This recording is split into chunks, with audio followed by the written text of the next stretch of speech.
लड़की ने अपनी पोशाक उठाई और यह देखकर आश्चर्यचकित रह गई कि उसके शरीर पर वास्तव में गिल्स उगाए थे।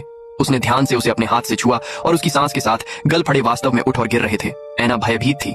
उसने खुद को आईने में देखा और बहुत असहाय महसूस किया।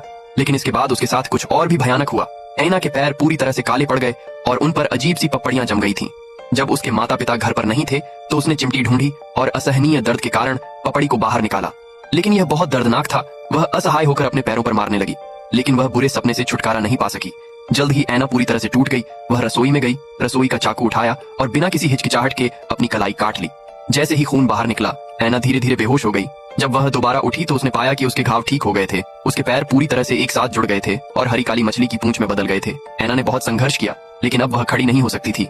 हताशा में उसने बाथटब में चढ़ने के लिए अपनी पूरी ताकत लगा दी।